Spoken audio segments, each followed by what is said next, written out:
Good morning बच्चों। आज पढ़ेंगे कार्बनिक रसायन के बारे में।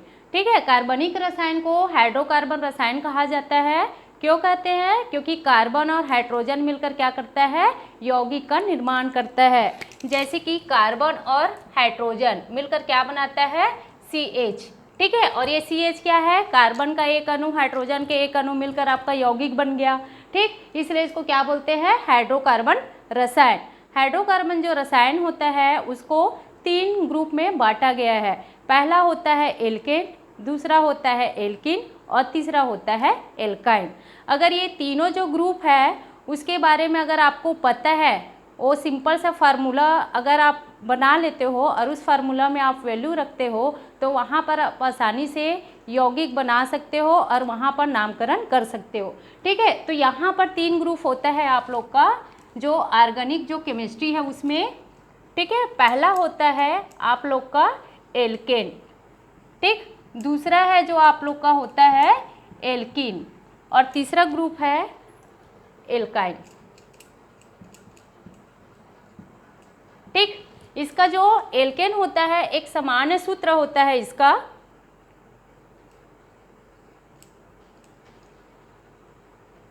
जैसे कि CnH2n+2। ठीक, n की वैल्यू अगर आप रखते हो, ठीक है, तो यहाँ पर क्या होगा? एक सूत्र बन जाएगा। ठीक है, और ये सूत्र में फिर आप लोग का एल्केन, एल्कीन और एल्काइन है उसके बारे में पता चलता है कि ये एल्केन है या एल्काइन। ठीक है, जैसे कि इस फार्मूला में n फॉर अगर 1 रखते हैं, ठीक है, तो n फॉर 1 होगा तो क्या होगा? C1H2 × 1 + 2। ठीक है, CH2+2 इक्वल कितना हो जाएगा? CH4। ये आप लोग का क्या है? सिंपल सा सभी को पता होगा CH4 क्या है आप लोग का? मेथेन। अब इसको हम मेथेन ही क्यों बोलेंगे? क्यों बोलेंगे मेथेन? क्योंकि हम क्या देख रहे हैं? Alkane group. अब यहाँ पर आप ये बता सकते हो कि एल्केन ग्रुप है इसलिए ये आप क्या बोल रहे हो? ये मेथेन है। ठीक है, तो पहला जो कार्बन होता है उसको मेथ बोलते हैं। ठीक, जैसे कि पहला कार्बन है ये आपका क्या कहलाएगा? मेथ। ठीक, दूसरा कार्बन हो गया तो इसको क्या बोलते हैं? एथ। तीसरा जो कार्बन है C3 है तो इसको बोलते हैं प्रोफ। 4 कार्बन है तो ब्यूट, 5 है तो पेंट, 6 है तो हेक्स, 7 है तो हेप्ट, 8 है तो ऑक्ट, 9 है तो नो और 10 है तो डेक। ठीक है, लास्ट में इसमें क्या है? जो एल्केन है उसके लास्ट में क्या जोड़ा जाता है? एन। ठीक है, इसके लास्ट में क्या जोड़ते हैं? एन।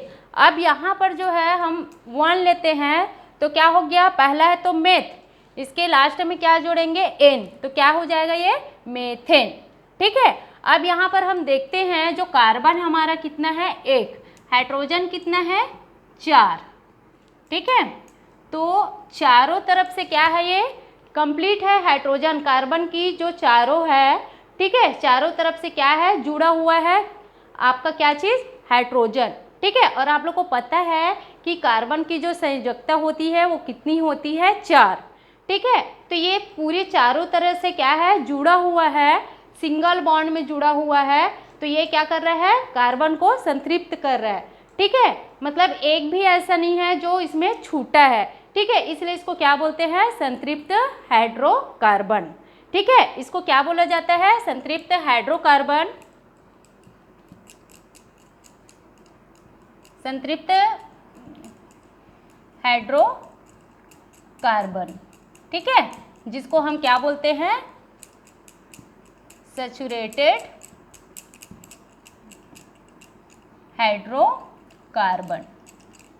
ठीक, अब इससे इस फार्मूला से हमको ये पता चलता है, ठीक है, जो एल्केन है उसके लास्ट में क्या लगाते हैं? एल लगाते हैं। ठीक है, अब जितने भी अगर मान ले जाए कार्बन की संख्या हम n फॉर 1 रखते हैं तो आपका मेथेन हो गया, n फॉर 2 है तो यहाँ पर आपका क्या हो जाएगा? एथेन। अगर n फॉर मान ले जाए इसमें 5 रखते हैं और इस फार्मूला में रखेंगे तो आपका क्या आ जाएगा? पेंटेन। ठीक है, तो इस जो सामान्य जो सूत्र है, ठीक है, जो आपका कॉमन जो फार्मूला है, अगर इसमें हम वैल्यू रखते जाते हैं तो वहाँ पर हमको पता चल जाता है कि ये एल्केन ग्रुप का है या एल्किन ग्रुप का है या एल्काइन ग्रुप का है। तो ये जो सूत्र है ये किसका है, हमारा एल्केन ग्रुप का। ठीक है, तो ये जो है आप 1 से लेकर 10 तक का, डेकेन तक का आप कर सकते हो इसमें सिंपल सा। ठीक है, अब दूसरा देखते हैं जो हमारा होता है एल्किन। ठीक है, ये पहला ग्रुप हो गया आप लोग का एल्काइन।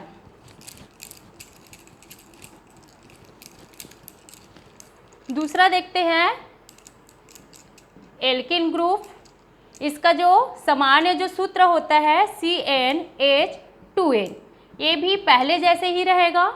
अगर n फॉर 3 रखते हैं तो क्या आता है, ठीक है, तो यहाँ पर क्या हो जाएगा C3H2 इंटू 3 कितना हो जाएगा C3H6। ठीक है, अब यहाँ पर आप देखोगे पहला वाला जो था तो C3H8 आता था, इसमें क्या हो गया C3H6। इसका मतलब ये है कि यहाँ पर 2 हाइड्रोजन आपका क्या हो रहा है, कम हो रहा है। या इसको आप संरचना सूत्र में अगर बनाते हो, ठीक है, तो कार्बन आपका क्या है, सीधा सीधा श्रृंखला में जोड़ लो 3 है।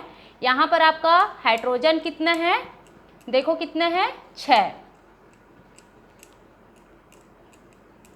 ठीक है, इसका मतलब ये है कि अगर देखोगे तो ये जो है 2 हाइड्रोजन इसमें से क्या है, कम हो रहा है। जैसे कि कार्बन की संयोजकता हमारा कितना होता है, कितना होता है संयोजकता 4। यहाँ पर जो है 2 हाइड्रोजन कम है, इसका मतलब क्या चीज़ है, इसमें कितने कमी हो रही है 2। ठीक है, इसलिए यहाँ पर जो बॉन्ड है वो कितना लगता है 2। ठीक है, कार्बन कार्बन के बीच में कितना बॉन्ड हो जाएगा 2 बॉन्ड। ठीक है, इसलिए जो है हमारे पास जो है जो एल्किन होता है उसमें बंध कितना पाया जाता है, डबल बॉन्ड। अब ये बताओ कि यहाँ पर डबल बॉन्ड है तो कार्बन जो है उसकी संयोजकता कंप्लीट हो रही है क्या, नहीं। ठीक है, नहीं हो रही है, इसलिए हम इसको क्या बोलते हैं, असंतृप्त हाइड्रोकार्बन। ठीक है, असंतृप्त हाइड्रोकार्बन को क्या बोलते हैं, अनसैचुरेटेड हाइड्रोकार्बन। ठीक, अब यहाँ पर ये जो सामान्य जो सूत्र है उसमें आप वैल्यू रखकर क्या कर सकते हो, पूरा 1 से लेकर 10 तक का निकाल सकते हो। ठीक है, तो ये क्या है आपका सिंपल फार्मूला है। अब तीसरा जो ग्रुप होता है वो आप लोग का क्या है, एल्काइन का। ठीक है, अब देखते हैं तीसरा जो ग्रुप है एल्काइन। एल्काइन का सामान्य सूत्र होता है CnH2n-2। ठीक है, अब यहाँ पर क्या करेंगे, n फॉर 2 रख लेते हैं तो क्या हो जाएगा C2H2 इंटू 2 माइनस 2। इसका क्या मतलब है C2, ठीक है, 2 2 जा 4 माइनस 2 मतलब क्या आ जाएगा C2 और H2। ठीक, अब यहाँ पर है सिंपल से क्या है, कार्बन और जो कार्बन है, ठीक है, उसमें कितना कितना हाइड्रोजन जुड़ा हुआ है, एक एक हाइड्रोजन। इसका मतलब ये है कि जो कार्बन की संयोजकता होती है वो कितनी होती है 4। यहाँ पर जुड़ा कितना हुआ है हाइड्रोजन 1, तो यहाँ पर कितनी कम हो रही है 3। इसलिए यहाँ पर जो बंध की जो संख्या होगी वो बॉन्ड होगा, कितना होगा इसमें, ट्रिपल बॉन्ड होगा। ठीक है, कितना होगा इसमें, ट्रिपल बॉन्ड होगी। ठीक, अब ये बताओ कि ये सैचुरेटेड हाइड्रोकार्बन होगा कि अनसैचुरेटेड। ठीक, ये सैचुरेटेड नहीं होगी क्योंकि इसमें क्या हो रहा है, ट्रिपल बॉन्ड लग रहा है। ठीक है, सैचुरेटेड हाइड्रोकार्बन किसको बोलते हैं, जिसमें बंध की संख्या कितनी होती है, 1 होती है। ठीक, तो क्या हो जाएगा ये अनसैचुरेटेड हाइड्रोकार्बन। ठीक, तो ये जो सूत्र सामान्य सूत्र के द्वारा हम क्या कर सकते हैं, एल्किन, एल्केन और एल्काइन के बारे में पढ़ सकते हैं या बना सकते हैं। इसके लास्ट में जैसे कि नामकरण है, ठीक है, 2 कार्बन है और 2 हाइड्रोजन है। ठीक है, इसको क्या बोलेंगे, ये तो एथ होगा। ठीक है, इसके लास्ट में क्या जोड़ते हैं, आइन। ठीक है, जो इसका सफिक्स है यहाँ पर जो लास्ट में है क्या है, इसमें आइन है, तो इसलिए इसमें क्या जोड़ेंगे, आइन। तो क्या हो जाएगा, 2 कार्बन है तो एथाइन। ठीक है, 3 कार्बन होगा तो क्या हो जाएगा, प्रोपाइन, 4 है तो ब्यूटाइन, 5 है तो पेंटाइन, मतलब सभी में क्या लगेगा, लास्ट में आयन जुड़ता है। ठीक है, अब ये जो 3 जो है ऑर्गेनिक जो केमिस्ट्री है, 3 समूह में इसको बांटा गया है, एल्केन, एल्कीन, एल्काइन है। इसके द्वारा हम इसका क्या कर सकते हैं, नामकरण कर सकते हैं। ठीक है, तो ये तो सिंपल से है, श्रृंखला में ये जुड़ता है। ठीक, तो इसमें कोई दिक्कत नहीं होता। एल्किन में उतना प्रॉब्लम नहीं होता, लेकिन जो एल्काइन है उसमें क्या रहता है, क्रियात्मक समूह होता है। ठीक है, क्रियात्मक समूह जो है क्या होगा, जो एल्किल ग्रुप है उसके साथ क्या होता है, वो जुड़ता है। ठीक है, तो ये जो आप लोग का जो एल्काइन है, ठीक, इसमें क्या होगा, आपका क्रियात्मक समूह होगी। तो इसको देखते हैं सिंपल सा नामकरण हम कैसे करते हैं एल्केन का, एक आध एग्जाम्पल देख लेते हैं।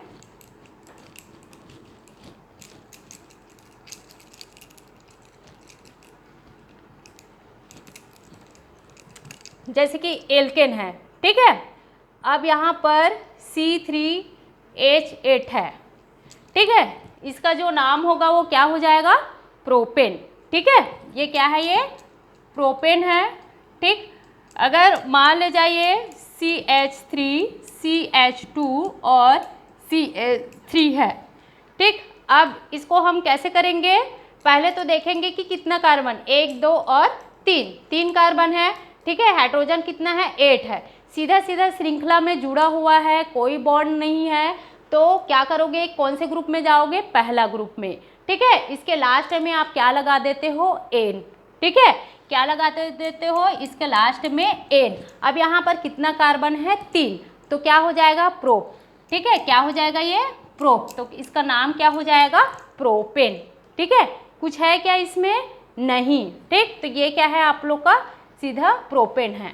ठीक, मान ले जाए इसमें CH3, ठीक, CH2 और CH3, इसके साथ जो बीच में CH जो 2 है उसमें अगर CH3 अगर जुड़ा है, तब कैसे करोगे, कितना कार्बन होगा इसमें, आप इसका नाम क्या होगा। ठीक है, अब इसके लिए आप क्या करते हो, दोनों तरफ से समान है। ठीक है, और यहाँ पर जो है CH2 जो है सेकेंड जो कार्बन है उसमें आपका कोई ग्रुप आके जुड़ा हुआ है। कौन से ग्रुप है ये, CH3। ठीक है, मेथिल ग्रुप है, तो आप लेफ्ट तरफ से नामकरण करो या राइट तरफ से।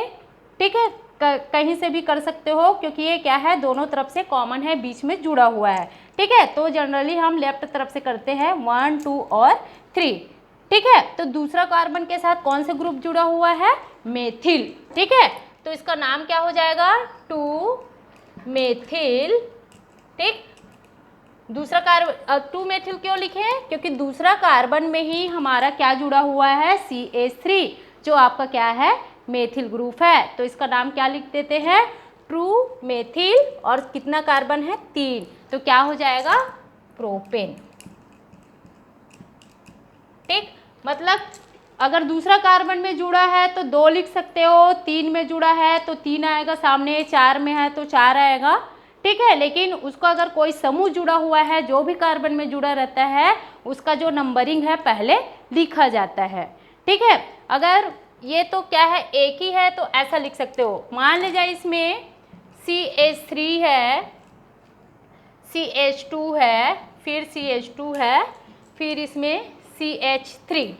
ठीक, इसमें क्या है आपका CH3, इसमें C2H5, और यहाँ पर जुड़ा हुआ है आपका